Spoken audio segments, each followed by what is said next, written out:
రామ్మోహన్ గారు నమస్తే సార్.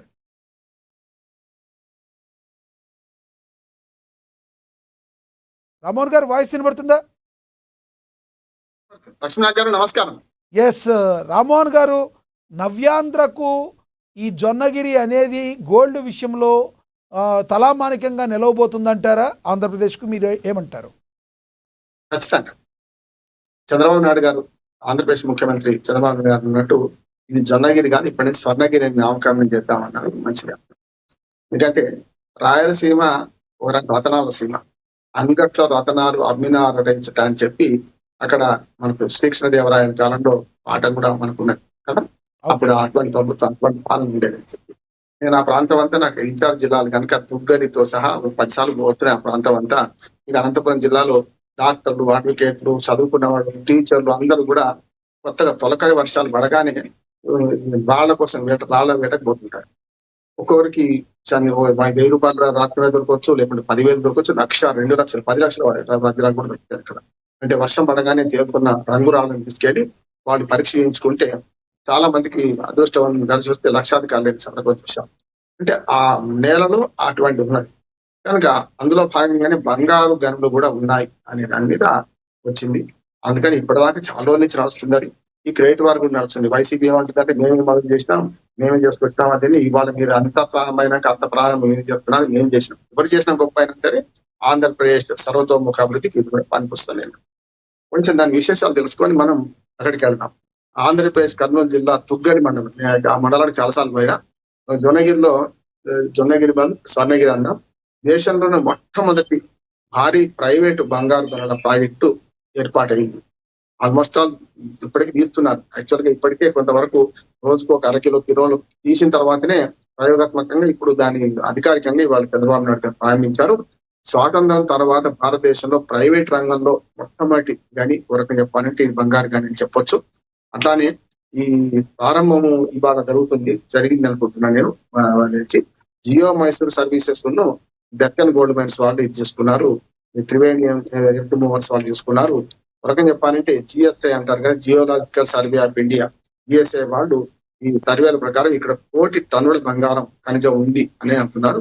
50 టన్నుల మేర బంగారం నిల్వలు ఉన్నట్టు. అంటే 1 కోటి టన్నుల బంగారం అంటే ఒక టన్ను కనుక దాన్ని శుద్ధి చేస్తే 1 గ్రాము బంగారం వెళ్తుందట. టన్ను మట్టి అంటే ఆ ఖనిజం నుంచి వచ్చే బంగారంలో టన్ను మట్టిని కనుక శుద్ధి చేస్తే, రాళ్ళు మట్టిని చేస్తే ఇప్పుడు 1 గ్రాము బంగారం తయారైతే, అంటే ఒక 1000 గ్రాములు తయారైందంటే 1000 టన్నుల మట్టిని లేకుంటే మన రాళ్లను కరిగిస్తే తప్ప సాధ్యంగా శుద్ధి చేస్తే కదా. అందుకని 50 టన్నుల మేర మొత్తం వెళ్తా అనుకుంటున్నారు.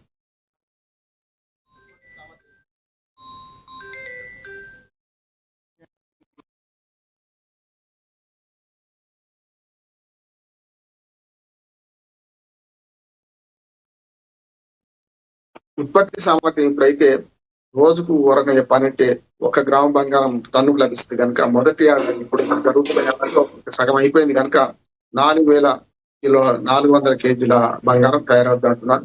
తర్వాత రెండో విడతకు వచ్చేకల్లా 26, 27 ఏమైంది, 27, 28కి వచ్చేకల్లా 1000 కిలోలు, 1 టన్ను బంగారం 900 నుంచి 1000 కిలోల బంగారం తయారవుతుంది అంటున్నారు.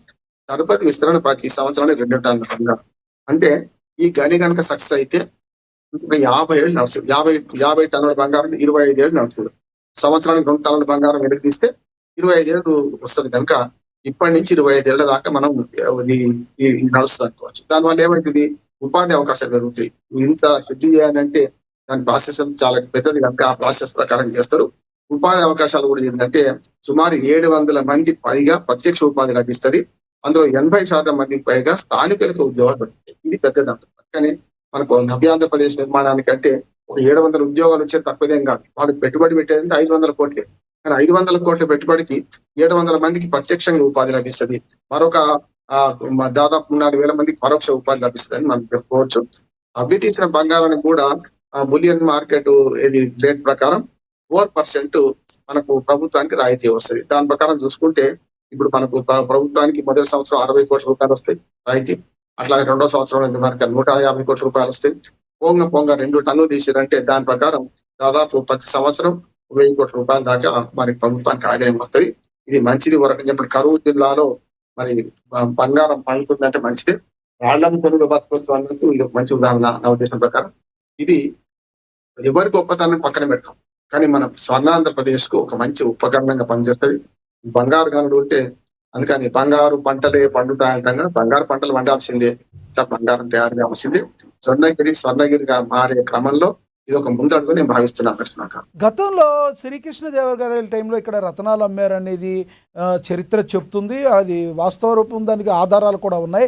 అయితే ఇంతటి రతనాల సీమ లాంటి రాయలసీమ ఇలాంటి పరిస్థితుల్లోకి వెళ్ళడానికి ప్రకృతి మాత్రమే కారణం అంటారా, లేదంటే కొన్ని రాజకీయాల వల్ల కూడా ఇంత వెనుకబడి ఉందంటారు? కారణం ఏమంటారు మీరు అసలు? అంటే రాయలసీమ రతనాల సీమ అంటే యాక్చువల్ గా గతంలో మనకి దత్త మండలాలు అనేవాడు. యాక్చువల్ గా రాయలసీమ అనే పేరు మనం 1900వ శతాబ్దం వచ్చిన తర్వాత పెట్టుకున్నాం. అంతకుముందు రాయలవారి ఏళ్ల ప్రాంతం ఇదంతా కాదంటలేదు. కానీ దత్త మండలాలు లేకుండా నిజాము అప్పుడు బ్రిటిష్ వాళ్ళకి అప్పచెప్పిన మండలాలుగా ఈ 4 జిల్లాలు వస్తాయి. 4 కాదు, మనకు బళ్ళారి కూడా ఇందులోకి వస్తుంది. మనకు బళ్ళారి కూడా మనకు తెలుగు వారి ఎక్కువ మంది ఉన్నారు. యాక్చువల్ గా ఆంధ్రప్రదేశ్ విభజన ఉమ్మడి మద్రాసు రాష్ట్రం నుంచి వెళ్ళిపోయినప్పుడు బళ్ళారి కూడా మనకు రావాల్సి ఉండేది. కానీ అప్పుడు కొంత రాజకీయం వల్ల అటు వెళ్ళిపోయింది. వరంపురం కూడా మాది ఒరిస్సా పైన ఉంది, ఒరిస్సా ఇలాంటి మనం కోల్పోయినాం. సరే, అది దాన్ని పక్కన పెడతాం. ఇప్పుడున్న రాయలసీమ 4 జిల్లాల ప్రాంతంలో చూసుకుంటే అనంతపురము, కర్నూలు ఈ 2 జిల్లాలలో ఖనిజాలు ఎక్కువ ఉన్నాయి. చిత్తూరు మళ్ళీ సాగు భూములు చెప్పాలంటే మనకి ఎట్లాగూ ఇటు పక్కన కడప కూడా ఖనిజాలకు ఆలవారమే. అందుకనే ఉక్కు ఫ్యాక్టరీ పెట్టమనేది కడపలు కూడా పెట్టమంటుంది. అదే మనం చేసేది. ఇట్లా చూసుకుంటే మనకు మీరు అన్న రతనాలు వేరు, బంగారం వేరు. అంగట్ల రతనాలు అమ్మిండ్రు అంటే ఇప్పుడు చెప్తున్నాను కదా, నేను మొన్న ఈ మధ్య పోయినప్పుడు కూడా ప్రతి వర్షాకాలంలో మనకు దొరకని వర్షాలు పడ్డాయి. పడగానే అందరూ మామూలు కూలీనాలు చేసుకునే వాళ్ళు, చదువుకునే వాళ్ళు కూడా, నేను చెప్పాను కదా, సెలవులలో టీచర్లు కూడా పోయి ఆ రాళ్ళు ఏరుతుంటారు. ఏదో ఒక రత్నం కాకపోతాయి. అందరికీ అదృష్టం దక్కదు, ఎవరికి దక్కదు. కనుక రతనాలు పైన దొరికేటి వరకు నేను చెప్పండి, రాళ్ళు దున్నుతుంటాం కదా, వాళ్ళ సాలు మొదటి దొరకని వర్షం పడగానే దున్నిస్తారు. కనుక ట్రాక్టర్లతో దున్నితే కొంచెం లోతుకు పోతుంది. వెనకటి నాగలతో దున్నేవాళ్ళు, ఇప్పుడు అందరూ ట్రాక్టర్లు వాడుతున్నారు. కనీసం 1/2 ఫీట్ కన్నా పైకి లోపలికి వస్తాయి. కనుక ఆ రాళ్లలో రత్నాలు దొరికినప్పుడు రత్నాలు అన్నిందో అప్పుడు కూడా అది జరిగింది. కానీ బంగారం తీయడం చాలా శ్రమ సంబంధించింది. అంటే చెప్పాను కదా ఇంతకుముందు లక్ష్మణ్ గారు, 1 టన్ను కనుక మనకు ఏదైతే మట్టి రాళ్ళు అవన్నీ చేస్తే అందులో 1 గ్రాము బంగారం, చూడండి ఎంత, 1 గ్రాము అంటే 10 గ్రాములు అయితే కాదు, 3-4 గ్రాములు అయితే ఒక ఉంగరం కూడా తయారవుతుంది. అంటే దాదాపు 3 టన్నుల మట్టిని శుద్ధి చేస్తే అందులో నుంచి ఒక చిన్న ఉంగరం తయారైన బంగారం వస్తుంది. చిన్న ఉంగరం అంటే మన పిల్లలకు పనిపించేది. అటువంటిది శ్రమ ఎక్కువ, ఫలితం తక్కువ. కనుక దాన్ని, అందుకని బంగారం రేటు ఎందుకు ఎక్కువ ఉంటుంది అంటే తీయడానికి ఎక్కువ ఖర్చు అవుతుంది. అట్లాగే బంగారం రేటు ఇంకో ఖర్చు ఎక్కువ. రెండోది కూడా మనకు విలువ ఎందుకు వస్తుంది అంటే బంగారాన్ని వాడే మోజు కూడా మన భారతదేశంలో ఎక్కువ ఉంది. కనుక విలువ ఎక్కువ. అందుకని మన బంగారు గనులు మన దగ్గర దేశంలో చాలా తక్కువ ఉన్నాయి. ఉన్నవి కూడా చాలా మందికి మూతపై కేజీఎఫ్ అదే కదా, మూతపడ్డదే కదా చూస్తున్నాం మనం. కనుక మిగతా ఖనిజాల విషయంలో అపారమైన బొగ్గు ఉన్నది మన దగ్గర, తెలంగాణ ప్రాంతంలో బొగ్గు ఉన్నది. అట్లాగే ఇప్పుడు మన రాయలసీమ ముఖ్యంగా బళ్ళారి ఈ 2-3 జిల్లాలు, గాలి జనార్దన్ రెడ్డి గారు వీళ్ళందరూ అక్కడ గనులు ఉన్నాయి కదా, అవన్నీ వేరు. ఇది బంగారానికి వచ్చేవరకల్లా బంగారం గనుల్లో 1600 ఎకరాలు 1500 ఎకరాలు మాత్రమే కేటాయించాలి. ఇప్పుడు 1500 ఎకరాల చుట్టూ వాళ్ళు కంచె వేస్తారు. ఎవడు పడితే వాడు బంగారం దోపుకోవడానికి పెద్దగా బంగారం అట్లా వచ్చేది కాదు. చెప్పాను కదా, తను మట్టి తోడితే 1 గ్రాము బంగారం అంటే ఎంత శ్రమ పడితే మనది ఇసుకల తైలం తీసుడే తీయడం అన్నట్టే కదా. కనుక అట్లా ఇవాళ అతి శ్రమతో కూడుకున్నది. రెండోది బులియన్ మార్కెట్ ప్రకారం రేట్లు ఉంటాయి కనుక ఇవాళ బంగారం విలువ కూడా పెరిగింది. మనం దాకా 56,000 70,000 ఉన్నది, వాళ్ళ 1,50,000కు వచ్చింది. 10,000 అటు ఇటుగా మారుతుంది. కనుక బంగారం నిల్వలు రావడం వల్ల రాయలసీమ ముఖ్యంగా కర్నూలు జిల్లా ఆర్థిక అభివృద్ధిలో ఉండిపోతుంది. ఉపాధి కూడా 1,000-1,500 మందికి, అంటే పరోక్షంగా 700 మందికి, వారు ప్రత్యక్షంగా పరోక్షంగా ఇంకో 700 మందికి దొరకవచ్చు. కనుక మంచిది అంటున్నాను. దీన్ని ఆహ్వానిస్తూనే దీన్ని ఉత్పత్తి సామర్థ్యం పెంచుకుంటే అంత బాగుంటది. 25 ఏళ్ల దాకా కాకుండా దీన్ని కనుక మిషనరీ పెంచుకుంటే ఫేజ్ 1 ఫేజ్ 2 2 అవుతున్నాయి కనుక మిషనరీ ఎంత పెంచుకుంటే అంత ఎక్కువ శీఘ్రంగా తీస్తే అంత లాభాలు వచ్చే అవకాశం ఉంటుంది అనుకుంటున్నాను. రైట్. రామ్మోహన్ గారు, నేను మళ్ళీ మాట్లాడతాను, అందుబాటులో ఉండండి. మనతోటి సీనియర్ జర్నలిస్ట్ కడప నుంచి ఫోన్ ద్వారా అందుబాటులో ఉన్నారు నాగరాజు గారు, ఆయనతో మాట్లాడదాం. నాగరాజు గారు నమస్తే అండి. నాగరాజు గారు, నా వాయిస్ వినబడుతుందా? ఎస్, నాగరాజు గారితో మళ్ళీ మాట్లాడదాం, ఆయన వాయిస్ అందుబాటులో లేదు. ఎస్ రామ్మోహన్ గారు, ఇంకొకటి ఏదైతే ఈ గతంలో కోలార్ గోల్డ్ ఫీల్డ్స్ ఒక చెరగని ముద్ర అయితే వేసింది. హలో, ఉన్నారు. అయ్యా రామ్మోహన్ గారు, మళ్ళీ మాట్లాడతాను సార్. ఒక్కసారి నాగరాజు గారితో మాట్లాడదాం. నాగరాజు గారు నమస్తే అండి. నాగరాజు గారు వాయిస్ వినబడుతుందా?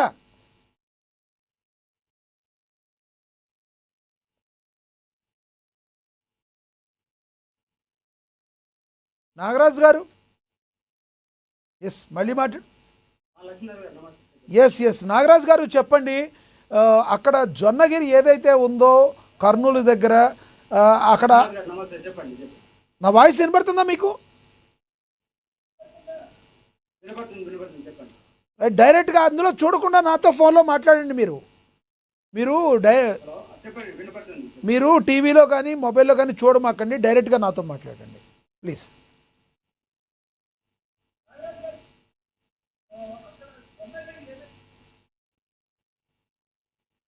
ఫోన్ చేసి రైట్ రామ్మోహన్ గారు, ఏదైతే గతంలో కోలార్ గోల్డ్ ఫీల్డ్స్ ఒక చెరగని ముద్ర వేసిందో అందరికీ తెలుసు. అది అక్కడ కాలగర్భంలో కలిసిపోవడానికి కారణం ఏంటంటారు? అక్కడ ఉత్పత్తిలో అక్కడ ఖనిజ సంపద అంతా అయిపోయిందంటారా? ఖచ్చితంగా. ఎందుకంటే ఒకటి ఏమో కేజీఎఫ్ ఇవాళ కొత్తది కాదు, కర్ణాటక రాష్ట్రంలో కాలంలో ఉన్నది కనుక దాన్ని చాలా రోజుల నుంచి ఎవరైనా చెప్పారంటే బంగారు నిల్వలు అయిపోవచ్చు అంటున్నారు. ఎందుకంటే మనకు ఖనిజం బయటకు వెళ్తేనే కదా. ఇప్పుడు ఇక్కడ కూడా ఎన్నో సర్వేల తర్వాత యాక్చువల్గా నడుస్తున్నదే ఇప్పుడు రోజుకు 1/2 కిలో బంగారం తయారవుతుందట. కనుక దాన్ని పెంచే క్రమంలో చేస్తున్నారు. ఇప్పుడు అది ప్రయోగాత్మకంగా అన్ని పూర్తయింది. ఏజీఎఫ్ పోవడానికి కారణం ఏంటంటే బంగారు నిల్వలు అయిపోవచ్చు అక్కడ. ఇక్కడ కూడా ఇది 1500 ఎకరాల్లో తీస్తారట. ఇది మొత్తం కలిస్తే మన 2 టన్నుల బంగారం ప్రతి సంవత్సరం అనుకుంటే 25 సంవత్సరాలు అయిపోద్ది కదా. అప్పుడు దీన్ని కూడా బంద్ చేయాల్సింది. కానీ 25 సంవత్సరాలకు భవిష్యత్తు ఉంది కదా అని ఆ కేజీఎఫ్ కూడా దాని వల్లనే అయింది. కేజీఎఫ్ లో రకరకాల సినిమాలు కూడా వచ్చాయి, చూసినాం కదా మన కేజీఎఫ్ లో. అప్పటి పరిస్థితులు వేరు. కాకపోతే యాంత్రీకరణ పెరిగి ఇవాళ ఆనాటికి ఈనాటికి చాలా తేడాలు వచ్చినాయి లక్ష్మణ్ గారు. ఇప్పుడు ఒకనాడు బంగారు గనుల్లో పనిచేయడం అంటే చాలా కష్టమైనది. బొగ్గు గనుల్లో ఇప్పుడు కదా తట్టలు మోసుడు కింది పోయిన దానికన్నా బెడ్ సిస్టమ్ వచ్చిన తర్వాత చాలా వరకు శ్రమ తక్కువైంది కదా. మీరు బొగ్గు గనులకు దిగితే కూడా అది నల్ల బంగారం అంటారు, ఇదేమో పసుపచ్చ బంగారం, అంతే తేడా. కాబట్టి నల్ల బంగారం ఏమో ఉన్నది బయటకు తీసుకొచ్చుకోవచ్చు, దాన్ని రవాణా చేసుకోవచ్చు. ఇది అట్లా కాదు కదా. కనుక ఆనాడు నా కేజీఎఫ్ ఉన్న పరిస్థితులలో సాంకేతిక విజ్ఞానం తక్కువ, మనిషి శ్రమ ఎక్కువ ఉండే. దానివల్ల శ్రమ ఎక్కువ, పని తక్కువ ఉంటుంది. ఇప్పుడు అట్లా కాదు.